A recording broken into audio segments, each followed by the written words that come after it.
Guys, welcome to Windsome Cottage Garden. My name is Hannah and I'm so glad they decided to join us today. We are in the city garden and it is a very exciting day.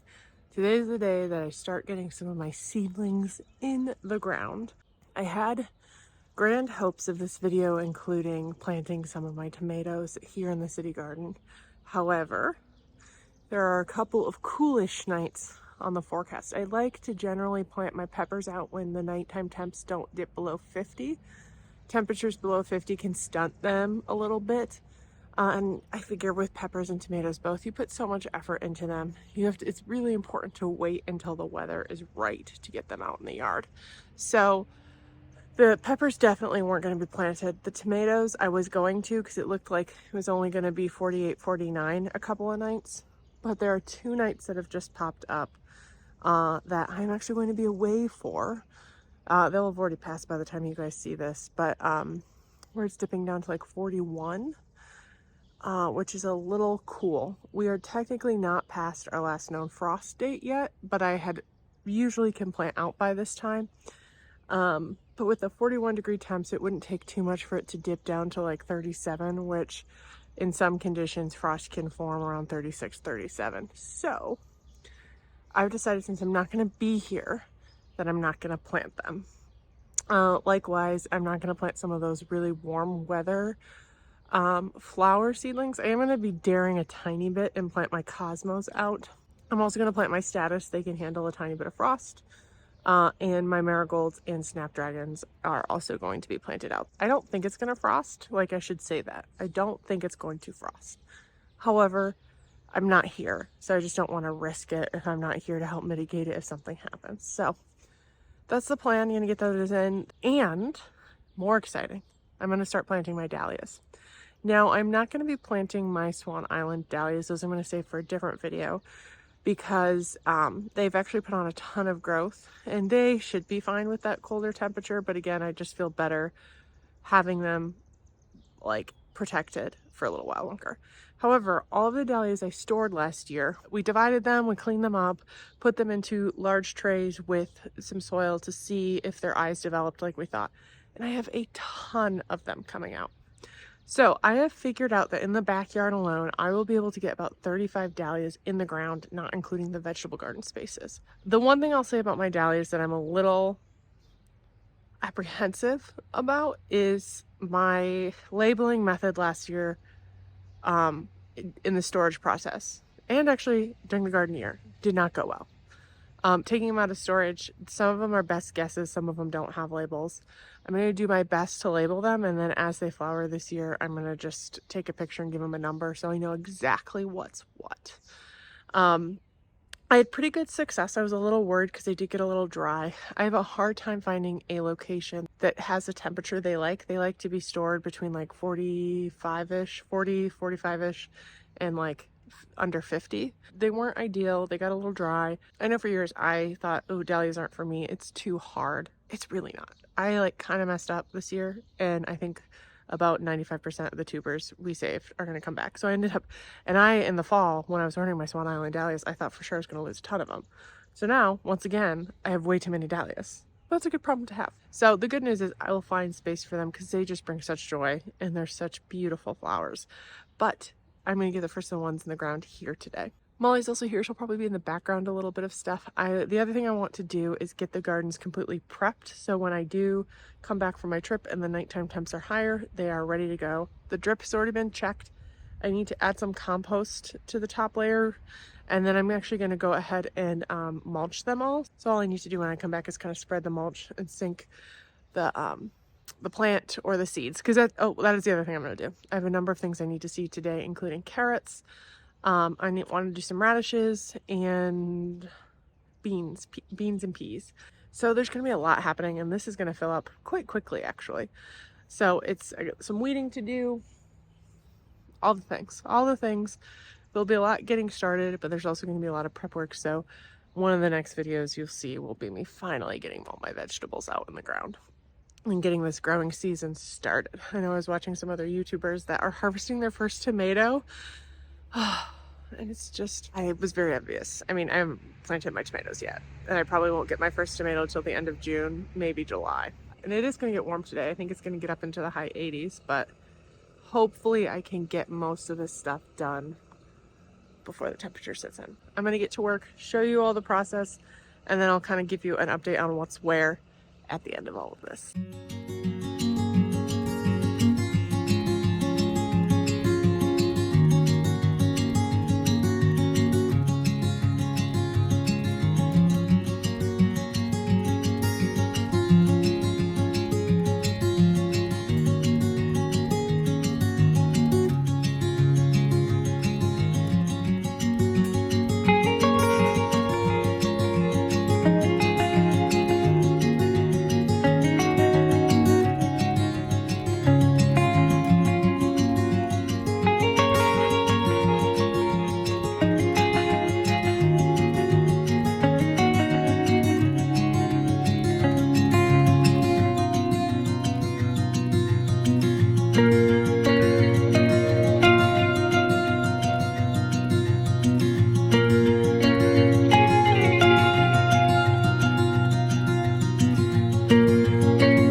Alright, it is actually a little bit later. I finished planting something that I forgot to press record on, so I'll show you that first.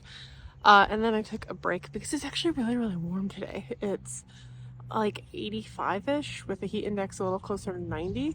So I probably shouldn't be out here, but I have a number of things that I need to do, and this is the time I got to do them. So I have just been inside for a bit, eating something, hydrating, reapplying sunscreen, and I'm ready to finish up my projects for the day. I also, while I was in there, checked the weather, and I'm glad I did because those cold nights that I told you where it could get down to 40-ish, it now is definitely going to get down to 37, 38. So I had been planning on planting cosmos. I'm not going to. They are frost tender, and it's just a little too close to comfort for me. So the stuff I've already planted is going to be fine, and I will make sure to seed things that will also be fine. I actually think the seeds should be pretty protected because I don't think anything I'm planting will have sprouted by then. I think it'll be fine, and if not, I'll just resow. Before we head into the vegetable garden, I did want to give you a brief update on what I did manage to accomplish inside the landscape gardening with flowers. So this is the thing you didn't get to see. I set it all up and apparently didn't press record, but I did plant Dusty Miller and what I think are asters. They are looking a little sad because they definitely need some water, which I will give them momentarily. These asters were in a seed packet for Rosio de Alyssum, and they're definitely not Alyssum. So I planted them thinking they're asters. They're probably a tiny bit close, but I've also planted a couple Craspedia around. They look like grass. It's not. But I've left room for potentially a couple Dahlias, and then a lot of my celosia is going to go in this eyebrow bed. But if we walk this way, you can see the tags. I did plant out a large number of Dahlias that I had going in seed trays. Now there are a couple. Here's one right here that there's just a tiny bit showing, but most of them the eyes had started, but they hadn't poked through the soil. So right here we have a seed dahlia that I sowed last year. There's another seed dahlia that I decided to call Sunset there. A tender mix. We added another Sunset seed dahlia, an unknown I mentioned at the beginning of this video. My labeling left a little to be desired. A tender mix, an old rose. I did a small swath of cherry brandy, rudbeckia. Cherry rudbeckia, cherry brandy, something like that. They're really pretty red flowered rudbeckia. And then this is where there's a ton of dahlias that are just going to be so pretty. I cannot wait to see this. But there's another Sunset seed dahlia, which is a little bit different. Tender mix, a night butterfly that I think it's night butterfly. I don't know if it's going to survive, but I wanted to try because that was one of my favorites last year. Tender mix, a seed dahlia, a pom-pom. Another pom-pom, a seed dahlia, another pom-pom, a tender mix, a pom-pom, a mystery unknown, and then 2 Catherine mix here. I tried to put the pom-poms closer to the edge because they're a tiny bit shorter. Like they only get about 3.5 feet compared to 4 foot plus of other dahlias. So I tried to do them on the front side. And then over here, we have a unknown dahlia, a Leonardo dahlia, which also stays very short and compact.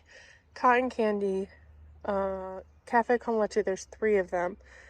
1, 2, 3, and an old rose and a pom-pom here as well. I also pulled out, and I should really quickly go get them in the ground, 2 dinner plate dahlias that I'm actually going to plant in cages in the 2 rings in the corner. I kind of meant to do that before my break and forgot. All said and done, that's 30 dahlias that I got in the landscape on this, what I think I might call like dahlia pathway.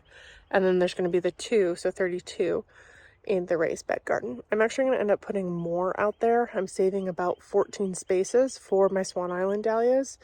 And then I have a couple other areas I might tuck some because I'm going to be bringing some dahlias up to the cottage once we've put everything that will fit there, then I'll bring whatever's left back and find a spot for it. You may have noticed that my sister Molly, who is here, put some of my yard ornaments out. So I've got a cute fairy. I've got a lot of whimsical things, like some balls, a dragon. I love my little mushrooms and hot air balloon, and my hot air balloon lights up at night. And they're just kind of tucked around and so cute.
get quite as much done as I had wanted to. Let me quick show you what the vegetable garden looks like and what we did get done today. Here it is, and it is looking just so good.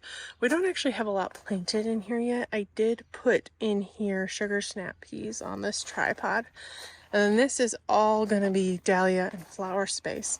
And we did get one dinner plate dahlia planted. I've got one in this guy and one in that guy. I decided to try this year instead of tomatoes or anything else, just to live with it for a little while. Didn't touch the strawberry patch at all. I actually am going to be digging the strawberries out of here and adding them to my green stock soon. So I just didn't mess with it that much at all. And then we have a whole section of snapdragons. There's about 25 different snapdragons in here, and I think they'll like this space. The last couple years I've planted them in the eyebrow bed over there. Decided to try something new, and this is a little bit shaded. They're a cool weather plant, so they'll probably like that. Also, speaking of cool weather, then our ranunculus here that we planted not too long ago. Nothing in here for now, though I'm going to put some carrots in there. And then on these two pea trellises, we have snow peas. I think the Green Beauty snow peas as well. These guys are still doing really well too. I actually had, I don't know if they'll make it, but I had a couple of lettuces that look super sad growing from a lettuce that I went to let go to seed last year. So I just dug them up, popped them in here. Harvested a ton on them today, you can't really tell. The rest of the garden is beginning to look a lot like summer as well. That's going to end this video. I'm really excited for the seeds to start popping through the ground. I know we had more we wanted to get done, but there's always more to be done in the garden. I'm thrilled with what we did manage to get done today, and I would say that like about 80% of my garden beds are ready to go. So when I come back and it's a little bit warmer, the tomatoes will go in, the peppers will go in, and all the rest of the flowers will go in. So I am really, really excited to do that and get that started so we can start harvesting. We did harvest today like 2 full gallon-sized Ziploc bags of salad mix for the weekend. So already the garden is producing things. If you like this video, please make sure to hit that thumbs up button and subscribe so you can follow this garden's journey, not just our vegetable garden or our landscape garden, but also our cottage garden as well. We have both gardens here in Michigan. One is in Zone 5B, that's me in the city, and Zone 6 up at the cottage along the lake shore. And there's such amazing things happening, especially with the garden we added there. There's more vegetables going in there soon as well, so it's just going to be a bountiful year and you won't want to miss it. Thank you so much for joining me in this video, and I can't wait to see you in the next one. Bye-bye.